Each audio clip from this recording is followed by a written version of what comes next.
All right, welcome everybody back to the Untapped podcast. I'm your host, Jeremy Neal, and today we have special guest, Wesleyne Whittaker, a LinkedIn top sales voice. I want to thank you, Wesleyne, for joining the Untapped podcast.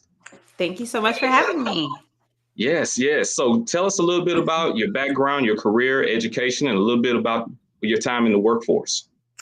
Yes, excuse me. So I am an HBCU grad. I went to Alcorn State University and I have a degree in chemistry. So I tell everybody I'm a recovering chemist. I went from being a chemist to transitioning into sales and then sales leadership. And now I own my own firm where we work with organizations and we build out sales strategy and do sales training.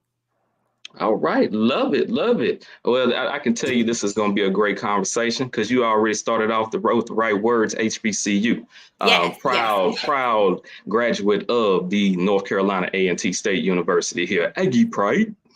That is the number one school on my son's list. He's in 10th grade. That's where he wants to go. All right, tell him, come on. I give him some pointers. Okay. Okay. All right, so I'm going to go ahead and get started with questions. What is diversity, equity, and inclusion to you, and how has DEI played a role in your career?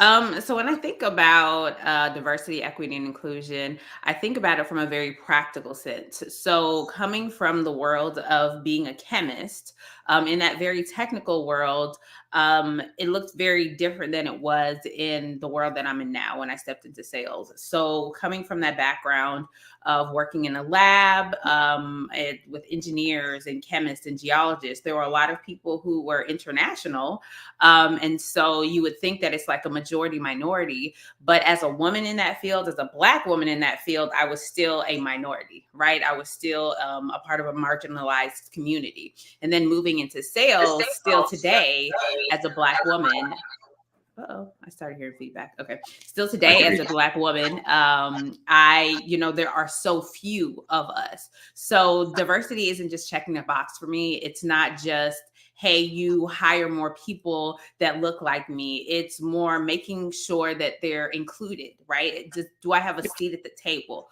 And once I have a seat at the table, is it not just like, good job, Wesley, thank you for sharing? It's, I hear your idea and now let's implement it. Let's make sure that you get equal time to all of your colleagues, whether they look like you or they don't. Okay. And that's a follow-up question to that is, and this is something that I've always wondered, and this is something that I advocate for. I advocate for women, especially women of color. What do you see there where there's a problem? And I'm not saying that it's all men, but a good majority of men do not support women in leadership roles and positions. Where do you see that as a problem?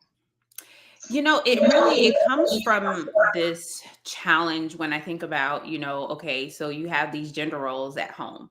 So again, coming from the world of being a chemist, I worked with a lot of people who had PhDs and advanced degrees in these very technical fields. And so their wives stayed at home. And so what they knew was like, this is not where a woman should be. My wife's at home with the kids.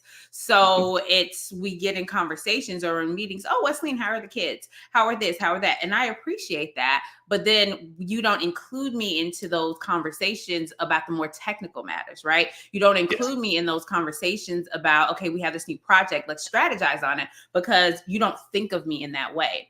And so because a lot of times women are not given a seat at the table, and we don't know how to ask for a seat at the table. We don't know how to advocate for ourselves. So we're left out of those conversations. We don't know how to network. We don't know how to advocate for ourselves. We just don't know how to do those things because no one teaches us how to do those things. And so what is really important is that as women, we find our voice. As women, we understand that some people will think of you as the angry Black woman, and that's okay.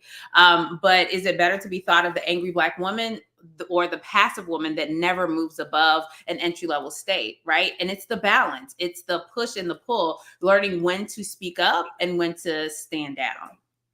Agreed, agreed. So when you are, let's just say if you are advising someone that's in corporate America and they're looking for a position, they're looking for a role.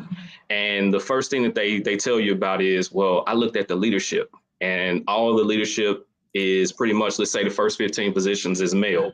what would you advise them to do? Would you tell them to go forward with attempting to gain employment with that company, or would you tell them to move off of it and go elsewhere? I think it really depends on the organization. It's not a carte blanche, right? So some of my best allies have been white men, right? Like some of the people, I have a client that I work with now, and he's in between positions. And he was like, whenever I get my new position, you're coming with me because together we do great things, right? And I told him, I said, thank you for giving me a seat at the table, because without you, I would not have even been invited to the conversation. I wouldn't have been invited to the party. And he was like, you deserve to be here. And that's what he said to me. So if I looked at that leadership team, I could have said, this might not be the place I want to be, but it takes more than just seeing what it looks like. And you actually have to step outside of your comfort zone and start having conversations, right? If this is the organization that you currently work in, reach out to somebody on that leadership team, ask for time on their calendar, whether it's 15 or 20 minutes, and see how they receive you. Do they make time for you? Do they say, I'll give you 20 minutes, I'll answer any questions you have? And are they stonewalling you? Are they encouraging you? Are they giving you the playbook that they give other people? Like, you have to go below the surface and not just look at what things seem on the surface. Love it. Love that answer. So transitioning to the next question, as a professional, you've transitioned from the chemical field to a career in sales. What are some of the major differences you've seen, if any, when it comes to women in leadership? So as I mentioned, in the chemical field, it's very different. The diversity there are a lot of people from from the Asian descent, Indian descent. That's what is very prevalent in that industry. And because a lot of people are from outside the country, and I'm not general, I'm just providing my experience, right? It's different in different areas. There is the thought, as I mentioned before, that women are not seen as equals, right? And so a lot of times it was very hard to be seen for my technical capabilities. It's not that I didn't work just as hard as everybody else. It's just that you're just not as smart as us. We're smarter than you, right? It doesn't matter what you say. It doesn't matter what you do. You're just not as smart as we are. And again, in the very technical field, it's all about your research and publishing papers and doing good work behind the scenes. That's what gets you elevated. And as a woman, if you aren't on the right team, if you don't have a person on your team who's going to elevate you to the level of, hey, I'm going to include you on this publication, I'm going to put you on this important work, not just this side work that needs to happen. That is the way that women get elevated in those very technical fields. Now, on the other side of the fence, on the sales side, you really just need a chance. So what I love about sales is I tell people you work as hard or as little as you want to, and that is what determines how much money you can make, how high you can go in your career. So in sales, you have the ability to take those things that people may have told you in the past to keep quiet, like talking too much or asking too many questions, right? Those are the things that make women really, really good in sales. And because of that, you can make a lot of money as a salesperson. And a lot of times companies see that not only are you able to make money for yourself, but that nurturing, that mentoring, that developing that you have, you're doing that for your colleagues, and then they promote you. What really happens in sales, what gives women the ceiling, is once they start having children, and once they are saying, oh, I'm sorry, I can't travel as much. Oh, I can't do this as much. Or I want to pull back a little bit. It's signaling to upper leadership, oh, she's just not interested anymore. She just wants to be a mom now. So she's at her ceiling. So it takes leadership to understand that you can do both, right? I have a whole story about having children. Like, I can go down a whole other path there. But that is really what I feel that really hinders people when they move into the sales side, because sales does require you to travel a lot, to spend a lot of time away from home, to do some of these things that are easier for men to do because they have spouses that are staying home with the children. What are some recommendations that you make for the woman that is out there and they're wanting to travel and they're wanting to do things. I know we have an environment that is virtual. We have work from home, but you're still going to need to be in some places. What recommendations would you make to them, to the mom or the woman that is in leadership, to say, well, I just don't have the ability to travel like this, but I can travel maybe quarterly. What advice would you give them? So the first thing that I would say is don't limit yourself just because you say I'm a mom. I do this small group twice a month from my church. Women come over, and last night we were doing a study on, it's called Warrior Woman, talking about Deborah. And one of the questions was, when do you say I'm just a? Right? In what instances do you say? So as women in the workforce, don't say I'm just a mom, so I'm unable to do this, right? You are a mom, but you're not just a mom. So the first thing is switching the mindset so you realize that you can do this. And it does take planning. It does take you doing a little bit extra, right? When my youngest son was born, I was a field salesperson. And so that meant I was I wanted to make sure that I nursed him for the full first year of his life, just like I did his brother. So that meant when I traveled out of town, I flew my mom to come with me so she could watch him in the hotel while I went to see customers. When I went to see customers, whether it was locally or out of town, I would say, do you have a mother's room? And all the men, because it's always men, they would like get red in the face and they would be like, what is that? And I would have to tell them. So that, made me feel a little bit uncomfortable, right? I had to get out of my comfort zone, but that's what was important for me. And then on the personal side, I made sure that when I was going somewhere, so if I said, hey, I'm going to travel to Denver this week, my calendar is full. Some of my colleagues would have 2 or 3 meetings. I would have 5 meetings. I would have breakfast meetings. I would have a lunch. I would have a dinner, and I would just hit it hard because I needed to make my time valuable. And I made sure that, I had dinner cooked, and I made sure the kids' clothes were laid out because my ex-husband, right? Key there.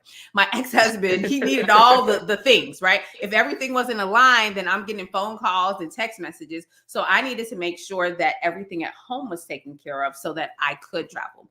And my company never knew that it was hard or was a burden because I didn't complain about it.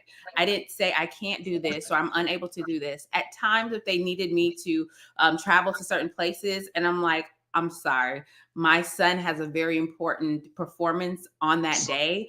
I can come in early or I can leave early, but I can't miss this because that's my personal value and that's important to me.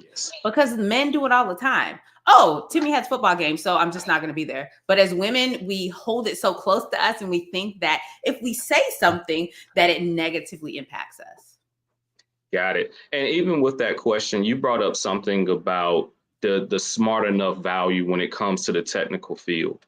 What would you advise the woman to do as far as, hey, should I go back and get a certification? Should I go back and get another degree? Or should I, focus on joining this focus group that could help me learn a little bit more? Because what I'm looking for is, and I think you're looking for the same, you're looking for inclusiveness. And if you're going to tell me that I'm not smart enough, then give me the tools that I need so that I can be on your level. But some of the times we don't see that, especially in those fields. What do you advise that woman that might have heard that to say, you're not smart enough to be here, so you're going to be topped out at this level? I really think that's self-work, because a thing that I see a lot of Black women doing is they have many, many, many degrees. And they have so many degrees because they are trying to prove to the world that they're worthy. If you're getting a degree because you feel that you need that degree, if it is something that you desire for yourself, then do it. But if you're doing it because Bob told you needed to get an MBA, then Mary told you need to have a master's in public health. Now, and you keep doing it because you're trying to prove to the world that you're smart enough, that you're better than everyone, then what's going to happen is you're going to keep striving and you're never going to be satisfied. So what you have to do is you have to understand, and I like to ask people, what do you want to be when you grow up? Like, what makes you happy? What do you enjoy? And when you think about what you want to be when you grow up, what do you need to get there? Because it might be a degree or it could be a certification. There's a woman who was going back to get her MBA, and I was like, you don't need an MBA. You are a VP of sales. You are already, you can teach these courses. Like, you don't need that. So instead, she went back and she got a certificate on, I think, team dynamics or leadership or something like that, right? Like, so she got a certificate because she didn't need the degree. She didn't need the education. She didn't need the education in that facet. She needed a very practical thing that she could use today. So evaluate where you are and understand where you want to get to, and then figure out the small little steps that you need to get there. I love that answer, because I think a lot of the times we just go education out. I've done it. Some of my colleagues have done it. Fraternity brothers have done it. They go out, they get a degree, then another degree, then another degree, then another degree. And then you get asked in the interview, well, why do you have all of this education? Because someone told you to go get it. But here's the question that never gets asked in the room. How many degrees do you have? Or do you even have this degree? You're telling me to go and get it, but you don't even have it. So I guess for me, I always get that little struggle point to where I say, you just told me to go do something that you don't even have. So why should I do it? Yeah. And I think a lot of the times, we may get intimidated by asking that question, and we don't want to ask it because we don't want to come off as strong, or just trying to eliminate potentially a networking opportunity. I think right now we're living in a day and age in which we need to ask more questions. And that's how we can become more inclusive. But I love your answer. Love it.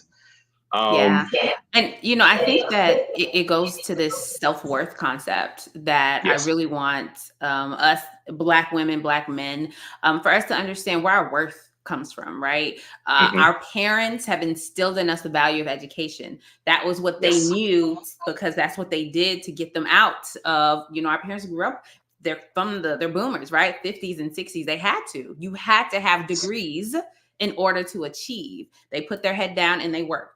And that got them to where they were at. And then they pushed us to put our head down and work. And that doesn't work for us, because we can't put our head down and work. We can't continue to get degrees and really expect that we're going to achieve the level of success, because we don't even know what we're striving for. It's like, what does success look like to you?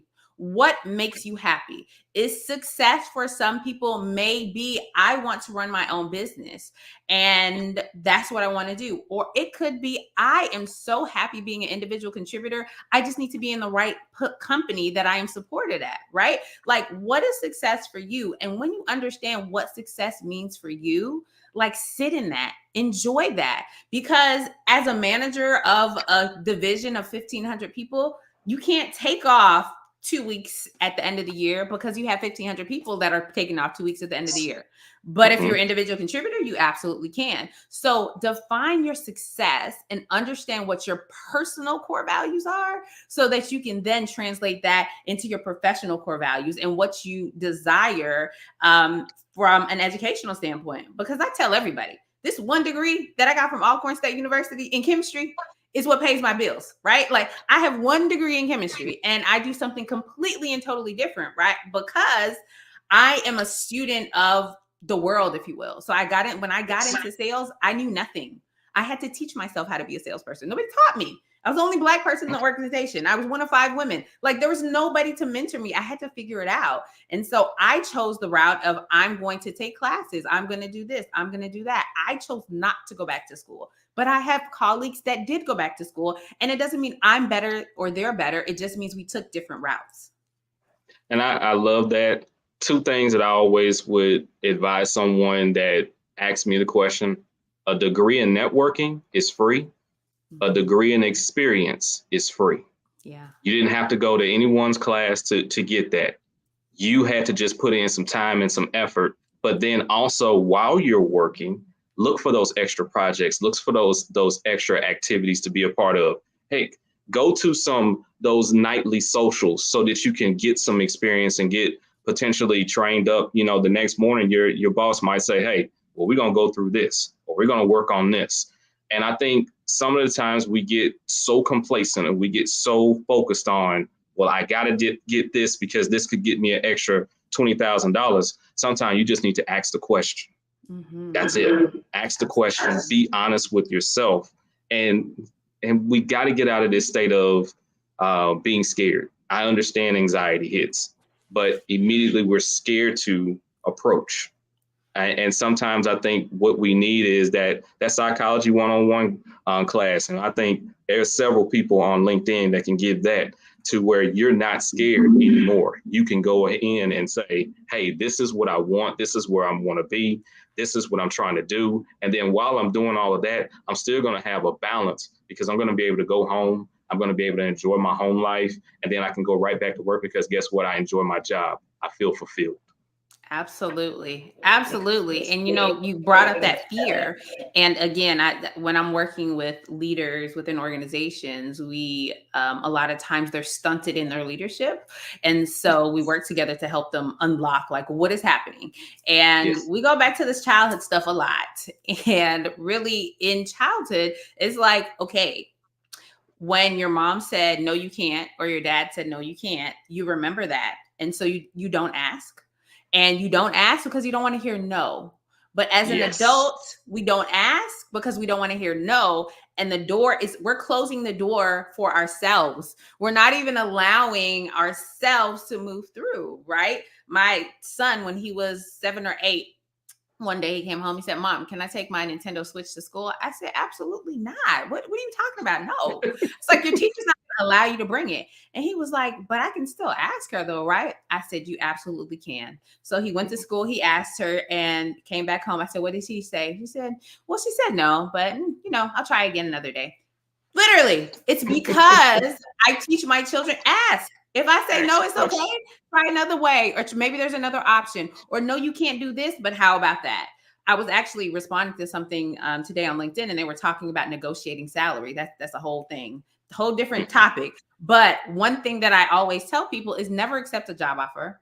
Always negotiate. Always ask for more money, more time off, more equity, more commission, more bonus, more something. And if they don't give you something, meet you halfway, give you something, then that's not the company you want to work for, because what they're telling you is, I don't value what you value, so go find another job, right? So we have to learn how to ask, and it's okay for somebody to say no, not yet, not that much, right? But just no in and of itself isn't a bad thing. Love it. Love it. So you spoke with me about a situation where you were a trainer recently and you were the only representation of color in the room. How did this make you feel, and what needs to change to be more inclusive? I am so used to it now. And I'm used to it because I can remember my very first sales meeting when I first started in sales. We were in Germany, and I looked around the room and there were 5 women, and I was the only person of color. And I was like, what am I doing? Like, what is actually happening here? It like literally hit me like a ton of bricks. And so throughout my sales career, that's how it's been. I've been the only person of color, sometimes the only woman on the sales force. But I've always been really, really good at my job. So because of me being a woman, or because of me being Black, I've worked in really great organizations that never made me feel marginalized. So I never felt like I was less than. I never was excluded from anything. So now I'm on the other side, and I show up in these places, and this is literally what I've done my entire professional life. I've always been the only. I've always been that person. And so there's this dynamic when you do sales training, because most people, especially salespeople, they don't like going to training. It's like, you flew me here, you took me out of my territory. I just want to make money. I don't want to be doing this. This person doesn't know anything. And then I'm a Black woman. It's like, what are you guys doing to me? So I always start my sales trainings and I tell them the story of like how I started in sales. And that immediately breaks down the barrier, because they're like, oh, she's one of us. So I was in this particular sales training. I really didn't think anything of it, but the VP of HR was sitting in, and she was sitting in the back. And so during one of the breaks, she said, Wesleyne, I just, seeing you up there teach everyone, it just did something to me. And it hit me in the face. Like, we have no diversity on the sales team. And so she sent the VP of this group a email, and she said, why is the only diversity in the room the person training? And for them, it opened their eyes. And so I tell people that I am the change that I want to see. So when I show up in these places and I'm doing this training and I'm showing these people, these team leaders, how a person that doesn't look like them, that doesn't sound like them, that has a similar background to them, but can still be really, really good at this job, it helps them open their eyes to say, well, maybe the reason that we're not doing that well is because everybody looks like us, they're from the same place, and they sound like us.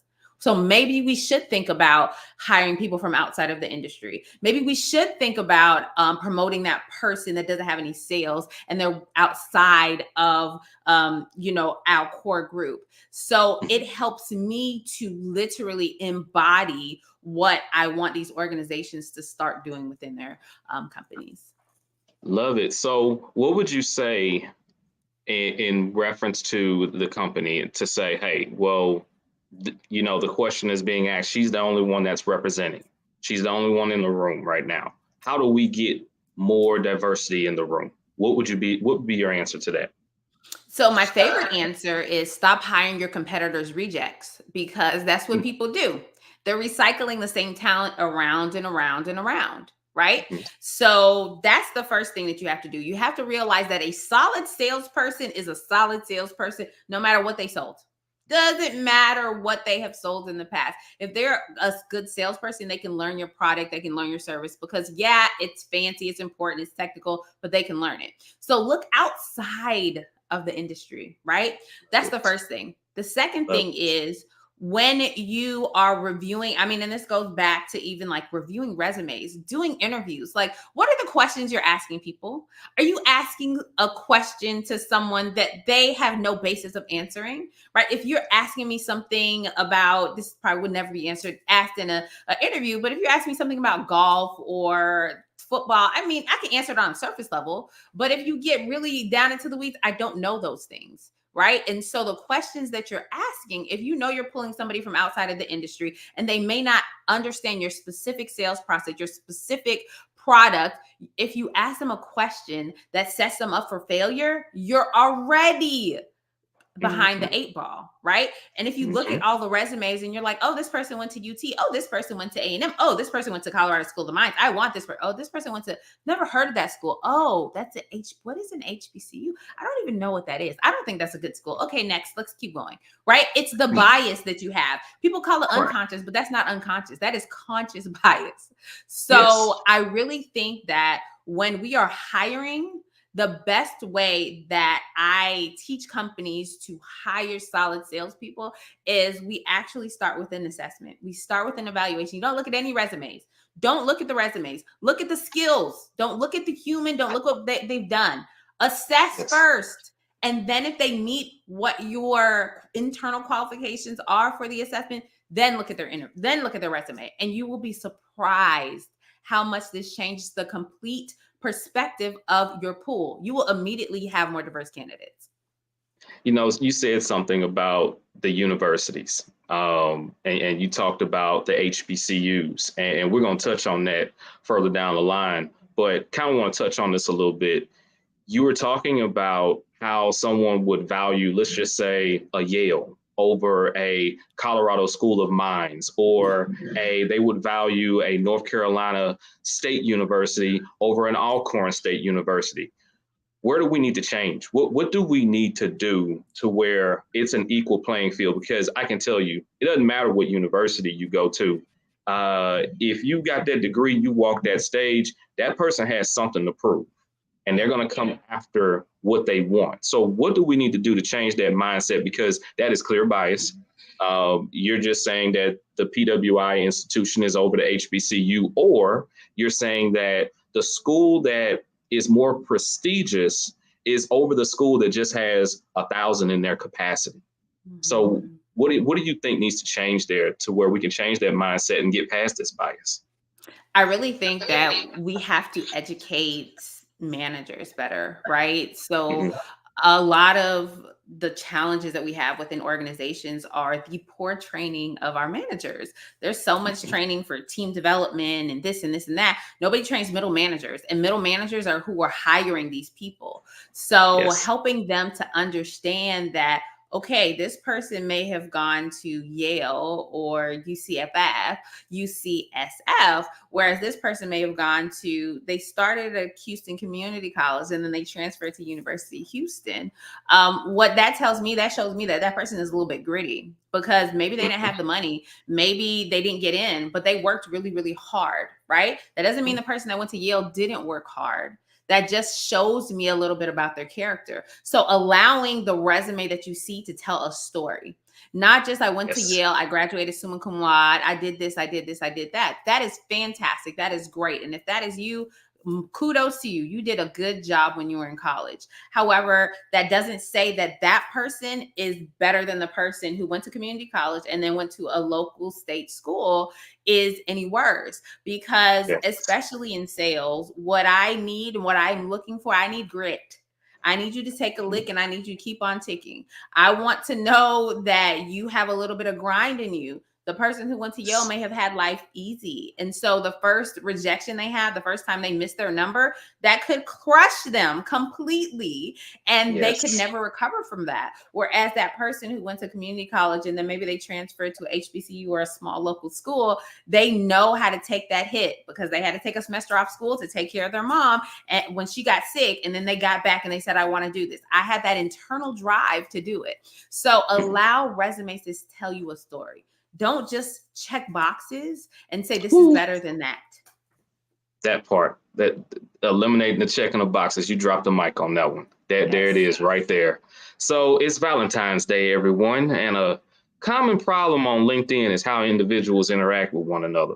So some feel that LinkedIn is a way to hook up with an individual. What are some tips that you can provide to individuals who have encountered these situations that made them feel uncomfortable? So I want to preface this by saying what I'm going to say, I am not blaming a victim. I am not blaming somebody who has been, come after in any kind of way. I'll just really speak from my own personal experience and from the experience of women that I've worked with in professionally. The way that you carry yourself and the way that you show up really tells the world what you're open to and what you're accepting of. Right. I very, very seldom, I think I don't know how long I've been on LinkedIn, the whole time I've been in sales, maybe 15, 16 years. I've had like 3 advances, 3 in all of that time of men who were saying things that, and not even completely inappropriate. Maybe like, oh, you're so beautiful. I'm like, thank you so much. And that's it. Right. And I shut it down completely. But when you think about how you show up online, how you show up in the workplace, how you show up anywhere, there is a difference between being nice and flirting, right? I can be nice. I am probably one of the sweetest people that you will ever meet, but I'm very firm on my values. I'm not flirting. I'm just being nice. And so as a woman, I think that the onus is on us to understand. And again, this goes back to your values. This goes back to who you are and how you decide to show up in the workplace online, right? Are you showing up as this professional that is saying, I demand to be treated just the same as everyone else? Or are you doing things that you think you need to do to fit in? Right. And so when you evaluate how you show up and you evaluate who you are, that really helps you say, okay, if I'm getting a lot of unwanted advances, let me check, what is the content that I'm putting out there? Is my content to this or is my content to that? Right? It's not always you, but I like to say, if you keep getting the same kinds of response, if you keep getting the same kind of thing, at some point we need to take the onus and look at ourselves and say, how am I contributing to this? Now, I am also going to tell men that just because you see a smiling woman and she's beautiful, it don't lead with that. You're so beautiful. Thank you. I know I'm beautiful, but what about the content? Did you read the post? Like I come straight for, I'm like, okay, thank you. However, right. So the thing is, lead with because a person is on LinkedIn, this is a professional thing. I'm not in here to try to date, right? So if you tell somebody she's beautiful or she's this or she's that, that doesn't make her feel good. That makes her feel like, you're a piece of meat, if you will. So as men, be very intentional about how you show up and compliment a woman. It's okay to say, okay, I see a single woman that's beautiful and I'm interested in her, but do it the right way. Love it. So That brings up another question. In the workplace, you see this all the time where someone may have this thought of, well, they only hired her because of how she dresses or how she looks. What do you think about that? Because I don't want anyone to feel that, well, this person was hired just because of their looks. That's not it. It should be off of their qualifications, who they are as an individual, their integrity, et cetera, et cetera, et cetera, dot, dot, dot, dot, dot. What do you feel about that? So as a woman, I always say dress for yourself. I think that it is important. You show up in the way that is most comfortable to you. I was talking to somebody yesterday and she said, Wesleyne, can you please do a post about your red lipstick? Because you have different red lipstick on every single day. And I want to know about this red lipstick. This is what I do. I wear red lipstick. That's my thing. That's how I feel comfortable. You probably won't see me too often without makeup on because that's how I feel comfortable. However, there are women who don't like wearing makeup and don't like wearing lipstick. And so they don't.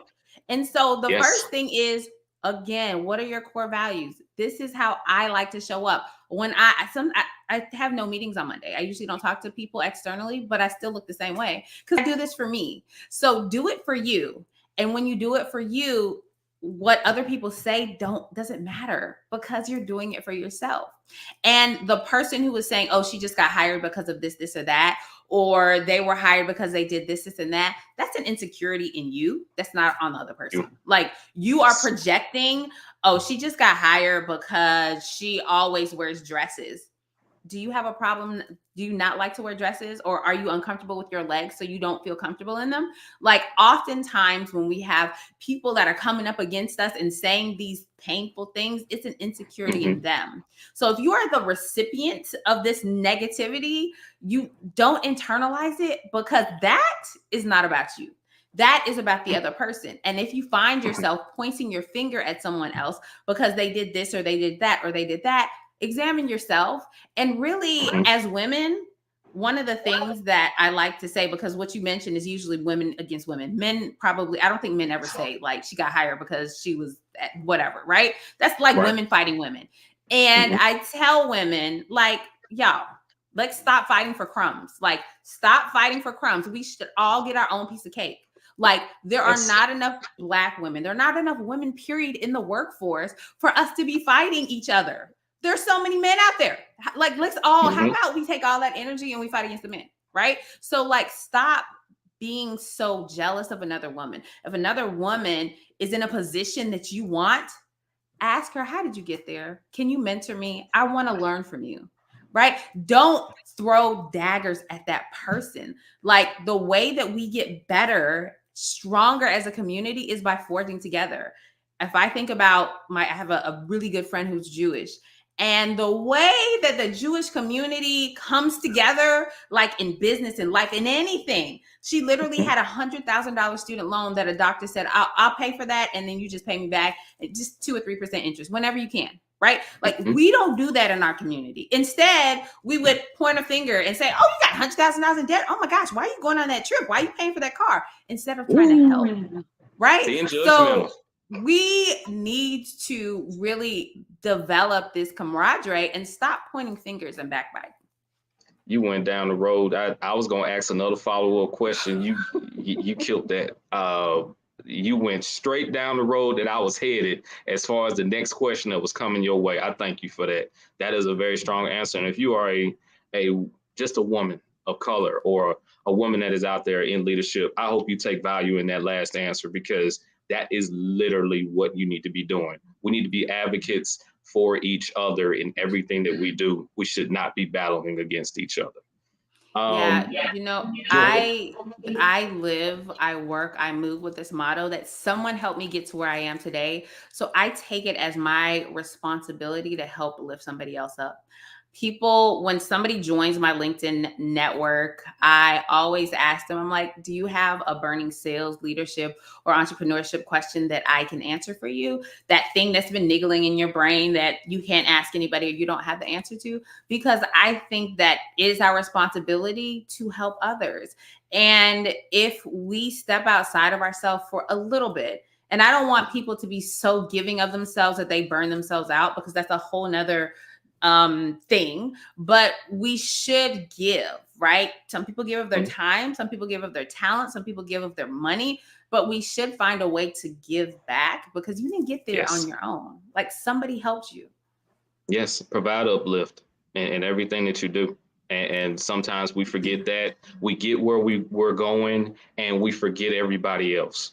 I was blessed to have an opportunity while I was a manager for a company in corporate America where I had a team. And the one thing that I did was I made sure I shared my skill sets and what I had learned along the way to attempt to help them go along the way. Because some of those representatives were sitting in that position for 15, 20, 25 years. And the first thing that they came to me and said was, well, Jeremy, no one has ever showed me this, or no one ever gave me this, or provided a path for me. And just to hear that, you're crushed, but then you say, okay, well, let's go handle this. Let's work on this. I thank you for saying that. So you are a graduate of Alcorn State University and HBCU. What do you feel needs to be changed to increase the hiring of candidates from historically Black colleges and universities, especially women of color? That's a good one. So I think to increase the hiring, we actually need to do a little bit of our work internally at our HBCUs. So one of the reasons, I would say the biggest reason I am sitting here talking to you today, as successful as I am, is because the chemistry department chairperson, my freshman year, said, "You will never go to summer school, Wesleyne." I was like, okay. He said, "You will go out, you will get experience." And so every single summer we went out and we had to do research at major universities. And then all year long, he flew us all over the country presenting our research. So I was presenting my research as a 19-year-old to people with PhDs in chemistry, right? So he taught us how to advocate for ourselves. He taught us to speak to people that know more than us and be confident in our skins. So inside of our HBCUs, we need to make sure that we're teaching these next generation of students to not put their head down and work. That is the biggest thing that is happening. You don't put your head down and work. You don't just go to school and not get any externships or co-ops or internships or do stuff outside of school. You have to get some real world experience. That is how you compete when you graduate. If you say, "I've only ever gone to Alcorn, I went there for 4 years, I got my degree, but I never left Southern Mississippi. I never stepped outside to another university. I've never done anything." Again, that is a disservice. So anybody who has influence or impact on college students or on HBCUs, that is the biggest thing that we can do internally. So now when we get our students more equipped to go out into the world, then they can compete. Because what happens is they go to job interviews and they're not prepared. They're not prepared because they don't know what to say. They don't know how to say it. They've never been exposed to these things. And so it really has to start with us taking the onus on being alumnus, and going back and saying, "Hey, these are the things that we need to do to make sure that we're elevating our students." And on the employer side, I think that you have to understand that when you have people that are coming from different backgrounds, knowing that they're going to present differently. So maybe they don't have this experience. Maybe they've never done any kind of speaking. Maybe they haven't done anything outside of the school work that they've done. But internally within organizations, we should have pathways. We should have a way to really get people from where they are to where they need to be. And we're talking a lot about HBCUs, but I have friends that, come from very different backgrounds that grew up very, very poor. So they also went to very tiny schools and didn't have this same kind of experiences that some of our colleagues did. And it's the same thing with them. They don't know. And so they go to interviews and they don't do well, and they end up in these marginalized entry-level jobs and they never are pushed forward. So as companies, as organizations, we really need to make sure that as this next generation is entering the workforce, we have ways to upskill them, like give them the professional skills that they need to really, really, really show up in the workplace. Love it. Two things I'm going to add to that. From the HBCU side, career services is very important. Before that individual or that student graduates, probably tail end of their junior year, you need to be getting them pulled in, talking about resumes, talking about interviews, et cetera, et cetera, et cetera.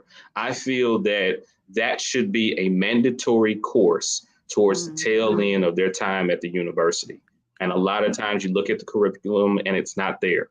So I feel that their last 2 semesters, whether it's you giving them credit for 1 hour, 3 hours, et cetera, whatever it is, they should have 2 semesters or 2 quarters of that. Essentially, there should be something that talks about career services. Now, as far as the employer side, this is where I see, and you talked about middle management. If you are a manager that is a corporation, you should be working to upskill them, not only just for that specific job, for something down the line that they're looking for. And don't say that you don't have the skill set or you don't have the ability or you don't have this. No, that's an unacceptable answer. Everyone deserves the ability to be able to be pushed forward. And that's how we get into this level of complacency and we're comfortable. It's okay. We're making the money that we're making and that's just good enough. No, you're about to experience Generation Z. They come and they're not going to be sitting just to be comfortable. Yes. It has to change and we need to figure out a way to start creating that change. But again, it starts with a conversation. Let's transition to this. We're talking about fear earlier. And as an entrepreneur, what tips can you provide to someone that is thinking about stepping out on faith and starting their own business? So first and foremost, I want to say that everybody is not wired to be an entrepreneur. Okay. Yes. Everybody, a lot of people are like, I'm tired of working. I'm tired of this. I'm tired of that. But everybody isn't made to be an entrepreneur. We need employees, right? Like corporations need employees. I am an entrepreneur. I have people who work for me. I need people to support me. So that's the first thing. I feel like people feel like they're forced into entrepreneurship now. Like that's the cool thing to do, to have a side hustle or main hustle or whatever. So first, understand that if it's your calling, let's do it. If it's not, then find a company that will allow you to be an entrepreneur, right? So that will allow you to use the entrepreneurial mindsets or skills that you have, work for them, but create, right? Innovate. Because as an entrepreneur, every 2 weeks, you got to pay yourself. And some people just don't have the ability to take that risk. It's just not their thing. So that's the first thing. The second thing is, as an entrepreneur, it is really important to understand who you serve and how you serve them. Be very, very laser focused on who that ideal client profile is, or that avatar, however you call it. Different people call it different things. But who do I serve? How do I serve them? What are their pain points? Who are the people that also serve my avatar? How do they help them? How can we partner? And really, what is my goal? Because some people say, I just want to replace my income.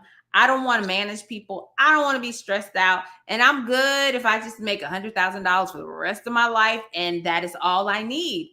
That is your goal. You get there and you cruise. Some people are like, no, I want to be 7, 8, 9 figures. And so I want to scale and I want to get there. And so if you are, it doesn't matter which side of the coin that you're on, and don't let someone push you into a bucket that you are not comfortable with, right? So really understand, what is the end goal? How do I want to finish, right? I want to start the way I want to finish. So really be intentional on that. And also set very measurable KPIs, key performance indicators. In 3 months, I need to make X number of dollars. In 6 months, I need to have X number of clients. In 12 months, I want to have X number of paid speaking engagements. Whatever it is, like, have mile markers, because again, you are holding yourself accountable. And if you don't hold yourself accountable, nobody else is. So I think those are probably the big tips that I have for those who are thinking about or considering entrepreneurship. I love it. And you've been successful. Continue to be an advocate for everyone that is in that sales field. As we stated at the beginning, you're a top sales voice. So your voice is going to help someone else get where they're supposed to get. And I believe in everything that you're doing just by viewing your profile, going down the list of accomplishments and things that you've done. You know what you're doing. And if you're out there and you're in the sales field and you're looking for someone, I'm pointing right here at her. Either way, which way you're looking, Yes. look for her. So I'm going to go kind of into our conclusion. What other projects do you have in place? How can people find you on social media, whether it's LinkedIn, et cetera, and discuss anything that you want to promote? Awesome. So I have a upcoming community/course that I'll be launching in a few weeks. It's called the Sales Mastery Circle. One of my biggest grievances in life right now is all of these courses that people are making that are just foolishness. Like they're not good. They're not good. They're not teaching you how to sell. They're not teaching you how to set yourself up for success. They're just making quick money. So Yes. my solution is, it doesn't matter if you're a salesperson in an organization or if you're a salesperson, if you have your own business, you are also a salesperson. I hope you know that you are a salesperson if you are an entrepreneur. It really gives you the tools that you need, the building blocks to start from, I don't know anything about sales, all the way to identifying your ideal client profile, having discovery meetings, doing proposals, negotiating. Like, it gives you from the Rudy to the Tootie. It has Wesleyne Wisdom AI built in. So that means that you can actually search based on my content, not on ChatGPT, my content, to answer questions that you need. So that is the project that I am most excited about right now. So be sure to follow me on LinkedIn. I will be posting about that, telling you when it will be officially launched. LinkedIn is the best place to follow me. I have two podcasts. I have one called Transform Sales Podcast, and so it's about all things sales. I also have one called Daily Love Letters from God, and so that is a daily 5 to 8 minute little inspirational thing that I do every day. And I talk about more of my faith stuff on Instagram. So if you want to tap into me as a person of faith, you can follow me on Instagram. And how can anyone join those podcasts? Because I'm guaranteeing you after today, they're going to want to hear more of you. So Transform Sales, you can get it on any platform. It's just Transform Sales. And then the Daily Love Letters from God. Or you can type my name in, Wesleyne, into Apple or Spotify or anything, or even on Google, and the podcast will come up. All right, Miss Wesleyne Whittaker, I want to thank you. This has been a powerful conversation. This has probably made some people out there in the world and in the midst of things a lot better on today. And I just want to thank you. You really did drop the mic today. Well, thank you so much for having me. It is always, always a pleasure to share the stage, share the platform with someone else who's doing some amazing work. So thank you again for having me. It's been my pleasure. All right. And to all of our viewers and subscribers of Untapped, we thank you and we'll see you next time.